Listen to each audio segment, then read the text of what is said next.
Well, it was really nice to get two starters back after missing a couple games. So Charlotte missed 6 games, and Bunny coming back. You could tell from the get-go we're just a whole different team when she's on the floor. So having those 2 starters back, I think really energized our team, and now we're ready to get on the road and see what we can do. Going to be a big test coming up with one of the top teams early on in the conference in Northwestern State. Obviously, you're familiar with the head coach out there. What is it like when you get to face off with this team and against Anna Nims? Yeah, Anna's a great coach. I've known her since she was in high school. Actually coached her in a state all-star game way back in the day, and then we worked together at Pittsburgh State and then here at UTRGV for 2 years. So she's an awesome coach, and she's got her team playing really well. They got 2 of the leading scorers in the league, and multiple conference players of the week awards. So they're a very confident team.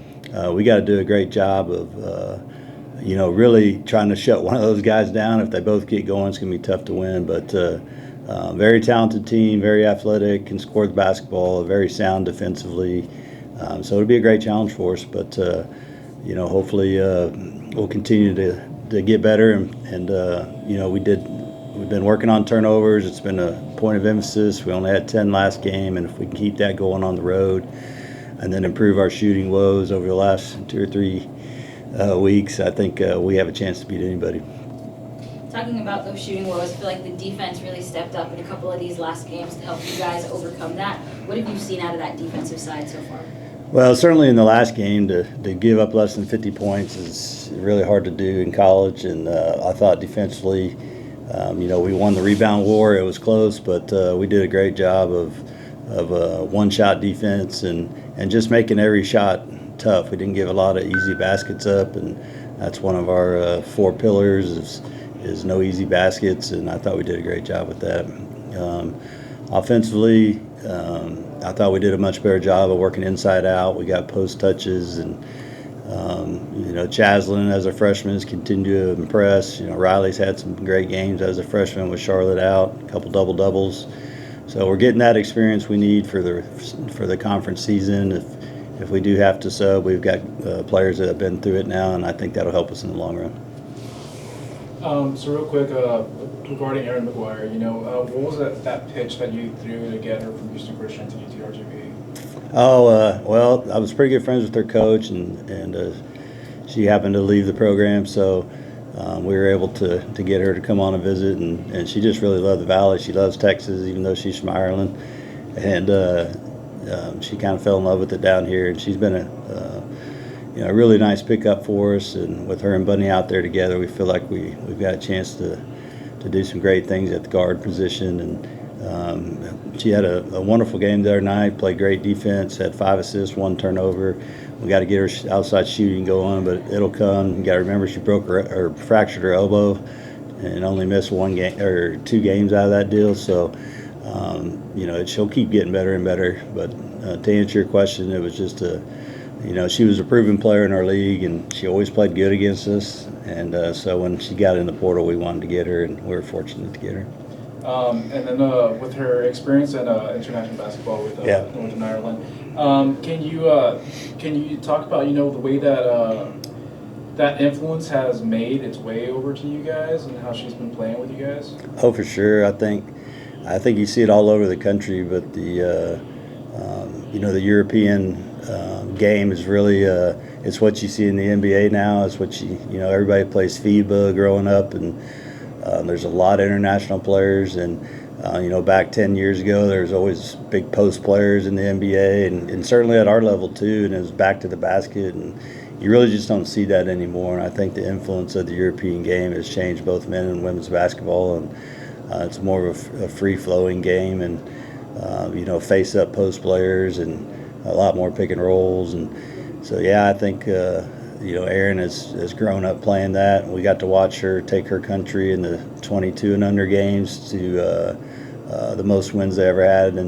this summer in the games. So, and the FIBA World Championships. So she's got that experience, and she's got that European flavor, as we say. So she's fun to watch. No, she brings a mix of scoring and facilitating with your team and guard. So can you talk to me about like what you could say about her basketball IQ? She has a great IQ. Both her older sisters played at Houston Christian as well, so she's been a part of a basketball family. Her parents were great athletes. I think sometimes Europeans get a bad rap on not playing defense. They're all about offense, but I think Erin's a fantastic defensive player. We saw that just in our last game, and so I think she's the total package. And I think she's had great mentors with her family and older sisters, and she loves basketball. She loves the game. One of her sisters is still playing overseas, so just an athletic family that loves the game. And now having Charlotte back, on the floor, how's it like having her back after not having her here for the past 6 games? Yes, it's huge, and she will say, well, she only had 9.6 rebounds. Well, she does more than just score and rebound. She plays unbelievable defense. She talks to her teammates. She's a great leader. And not having your only senior and your leader out there for 6 games, it was tough. We were able to pull out some wins, but to have her back is just it's the coach's dream to have your senior captain back on the floor. So we're excited, and our players are excited. And she got released on a Friday and played on a Saturday. That's pretty tough, and still had a productive game. Played 35 minutes her first game back, so we didn't hold back on her. And then for these next 2 games, what's the key to get the job done? Well, to win on the road, it's hard to win on the road. It's hard to win anywhere, but it's really hard to win on the road. And to do that, you got to take care of the basketball. We got to keep improving on that, and then defensively, we got to keep doing what we're doing. But you got to win the rebound war, and you also got to be able to not give up easy baskets, and that's hard to do. But that's called live ball turnovers. If we turn the ball over in live action, it's easy breakaways on the other end, and so if we do turn it over, we want it to go out of bounds so they don't have layups on the other end. But I really think it comes down to taking care of the basketball and rebounding. Riley receiving Student Athlete of the Week. She just did a phenomenal job last week. Tell me a little bit about what you've seen in her and her growth through the season, but specifically last week. Well, I think she had 2 double-doubles, and it was neat to have her whole family here from New Mexico. I think they spent a couple weeks here. She turned 18 on New Year's Eve, so now she's an old lady, and but now she's a young player that keeps getting better and better, and you can tell how skilled she is. She can shoot the 3, she can post up inside, and she can handle the ball too. So, and when we recruited her, we knew she was going to be a good scorer, but I think being so young, we thought it might take her a year, but when Charlotte got hurt and she got her opportunity, I think she really took advantage of it.